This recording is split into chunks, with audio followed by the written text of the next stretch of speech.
আপনি পরীক্ষার হলে গিয়েছেন বা হলে যাওয়ার পূর্বে যে কাজগুলো করবেন, যে কোনো পরীক্ষা, চাকরির ক্ষেত্রে হোক, যে কোনো বিষয়বস্তুর ক্ষেত্রে আপনি যে কোনো কিছু করার পূর্বে 2 রাকাত নামাজ পড়েন, বিসমিল্লাহ পড়ে আপনি লেখা শুরু করবেন। এরপরে যখন আপনি প্রশ্নপত্র পাবেন, প্রশ্নপত্র পাওয়ার পরে সাথে সাথে প্রশ্ন দেখতে শুরু করেন, এটা উচিত না। প্রশ্নটাকে উল্টায় রাখেন, কিছুক্ষণ দুরূদ শরীফ পড়েন। এরপরে আপনি লিখতে লিখতে কোনো একটা বিষয় ভুলে গিয়েছেন, আপনার পড়া ছিল বা কোনো একটা আনকমন বিষয় চলে এসেছে, এমন মুহূর্তে কি দোয়া করবেন? সফলতার মূল মন্ত্র হচ্ছে 3টা। কয়টা বলেন তো? 3টা।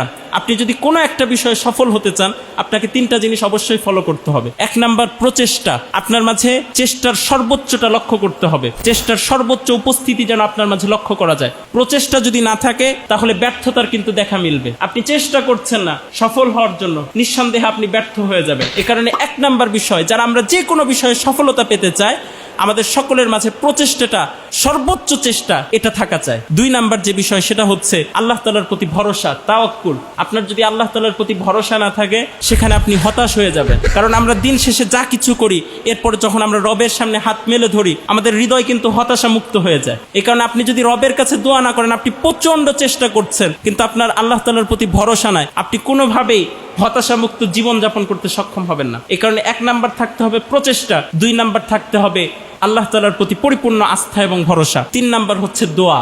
দোয়া না থাকলে কখনোই কোনো কাজ পরিপূর্ণতা পাবে না। হাদিসে পাকের মাঝে এসেছে আদ-দুআউ মুখুল ইবাদা, দোয়া হচ্ছে ইবাদতের মগজ। আপনি সবকিছু করলেন, প্রচেষ্টা করলেন, ভরসা করলেন, কিন্তু যদি আপনি আল্লাহ তাআলার কাছে না চান, পাইবেন কখনো? কথা বলেন, পাবেন কখনো? পাবেন না। এ কারণে যারা পরীক্ষার্থী ভাই আছো, বিশেষ করে তোমরা আল্লাহ তাআলার কাছে দোয়া করো, বেশি থেকে বেশি দোয়া করো। এরপরে আসেন, আপনি পরীক্ষার হলে গিয়েছেন বা হলে যাওয়ার পূর্বে যে কাজগুলো করবেন, যে কোনো পরীক্ষা, চাকরির ক্ষেত্রে হোক, যে কোনো বিষয়বস্তুর ক্ষেত্রে আপনি যে কোনো কিছু করার পূর্বে 2 রাকাত নামাজ পড়েন, 2 রাকাত সালাতুল হাজত পড়েন।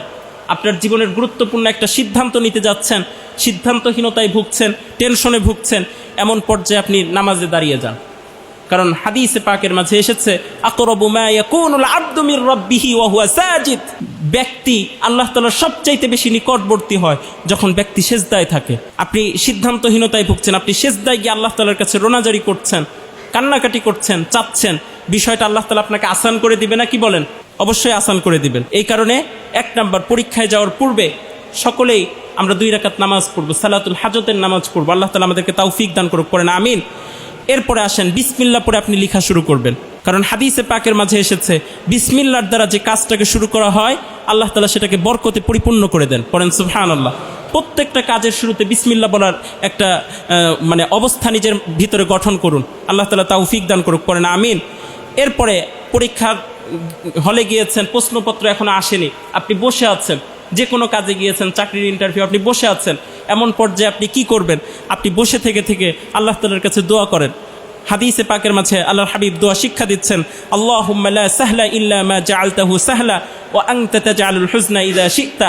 আল্লাহ রাসূল দোয়া শিক্ষা দিচ্ছেন যে আল্লাহ তাআলার কাছে এভাবে চান যে আল্লাহ, আপনি এই বিষয়কে সহজ করে দেন, আপনি ছাড়া এই বিষয়কে সহজকারী কেউ নাই, আপনি চাইলে এই বিষয়টা সহজ হয়ে যাবে, এবং আপনি যদি চান কঠিন বিষয় একেবারে সহজ হয়ে যেতে পারে, চিন্তাযুক্ত কাজও চিন্তা মুক্ত কাজে পরিণত হতে পারে। এই কারণে এই দোয়াগুলো আল্লাহ তাআলার কাছে বেশি থেকে বেশি করা। এরপরে যখন আপনি প্রশ্নপত্র পাবেন, প্রশ্নপত্র পাওয়ার পরে সাথে সাথে প্রশ্ন দেখতে শুরু করেন, এটা উচিত না। প্রশ্নটাকে উল্টায় রাখেন, কিছুক্ষণ দুরূদ শরীফ পড়েন, আল্লাহ রাসূলের প্রতি দুরূদ শরীফ পড়েন, ছোট্ট দুরূদ শরীফ পড়েন, সাল্লাল্লাহু আলাইহি ওয়াসাল্লাম, সাল্লাল্লাহু আলাইহি ওয়াসাল্লাম, এই দুরূদটা পড়েন। আমার ম্যাক্সিমাম মুসল্লি আপনারা পরীক্ষা জীবনে দিচ্ছেন, সামনে আরও দিবেন, এই পরীক্ষাগুলোর ক্ষেত্রে এই বিষয়গুলোকে লক্ষ্য করবে। প্রশ্নপত্র পাওয়া মাত্রই দেখতে শুরু করবেন, আগে উল্টান, কিছুক্ষণ দুরূদ শরীফ পড়েন। এরপরে আপনি লিখতে লিখতে কোনো একটা বিষয় ভুলে গিয়েছেন, আপনার পড়া ছিল বা কোনো একটা আনকমন বিষয় চলে এসেছে, এমন মুহূর্তে কি দোয়া করবেন? এটাও আল্লাহ তাআলা শিক্ষা দিচ্ছেন। আল্লাহ রাসূল সাল্লাল্লাহু আলাইহি ওয়াসাল্লাম আমাদেরকে জানাচ্ছেন, পড়বেন আল্লাহুম্মা যাক্কিরনি মিনহুমা নাসিতু ওয়া আল্লিমনি মিনহুমা জাহিলতু। কি চমৎকার দোয়া দেখেন! আল্লাহুম্মা, হে আল্লাহ, যাক্কিরনি, আপনি আমাকে স্মরণ করিয়ে দেন, মিনহুমা নাসিতু, যে জিনিস আমি ভুলে গিয়েছি,